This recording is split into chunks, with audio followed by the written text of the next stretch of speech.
Assalamualaikum warahmatullahi wabarakatuh. Di sini saya akan membuat video untuk pertemuan ke-8 tentang menganalisis konflik dan negosiasi, menjelaskan menurut taksonomi Bloom-Anderson yang ada 6. Yang pertama ada mengingat, yaitu adanya pengertian konflik dan negosiasi, tujuan negosiasi, tahapan negosiasi, jenis-jenis negosiasi, dan hubungan konflik dan negosiasi, dan analisis konflik dan negosiasi.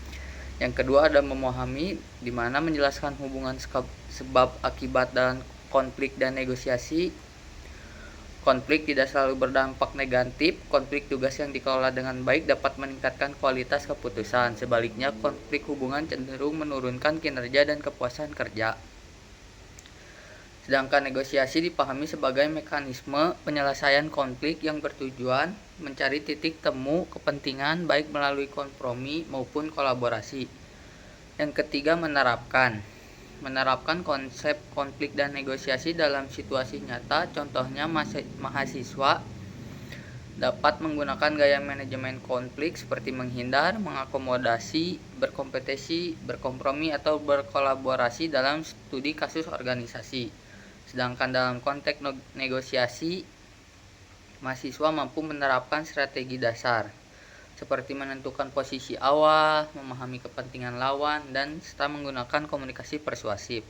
Yang keempat ada menganalisis, di mana menganalisis konflik secara lebih mendalam seperti mengidentifikasi sumber konflik secara struktural, komunikasi, atau perbedaan kepentingan serta pihak-pihak yang terlibat.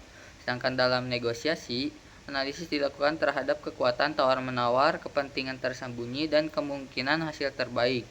Tapi ini menekankan pemikiran kritis dan kemampuan konflik secara objektif. Dan menurut para ahli seperti Stephen P. Robbins dan Timothy Judge dalam edisi terbaru Organizational Behavior menegaskan bahwa konflik tidak lagi dipahami sebagai kondisi yang harus dihindari sepenuhnya.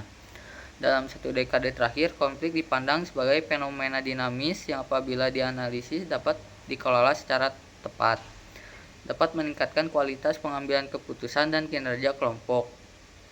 Konflik tugas dinilai berpotensi konstruktif, sementara konflik hubungan cenderung merusak efektivitas kerja.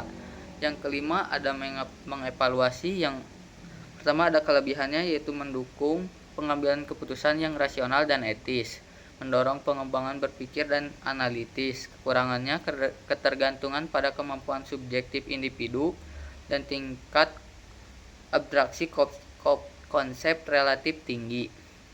Sedangkan peluangnya pemanfaatan teknologi dan data analitik, meningkatkan kompleksitas konflik di era globalisasi. Ancamannya penyederhanaan konflik secara berlebihan serta ketergantungan berlebihan pada teknologi. Yang keenam adalah menciptakan, di mana di sini merancang solusi baru dan inovatif konflik dan negosiasi. Solusi yang diciptakan yaitu model 3A konflik dan negosiasi, yaitu yang pertama analisis masalah, mengidentifikasi jenis konflik, pihak yang terlibat, dan penyebab utama konflik. Tahap ini membantu memahami masalah secara objektif bukan berdasarkan emosi. Yang kedua arahkan kepentingannya. Fokus diarahkan pada kepentingan bersama, bukan saling mempertahankan posisi. Pada tahap ini dilakukan negosiasi dengan mencari solusi yang saling menguntungkan. Yang ketiga ambil kesepakatan. Kesepakatan dibuat secara adil, realistis, dan dapat dijalankan. Hasil negosiasi dievaluasi agar tidak menimbulkan konflik baru di masa depan. Sekian yang dijelaskan untuk pada pertemuan ke-8. Terima kasih.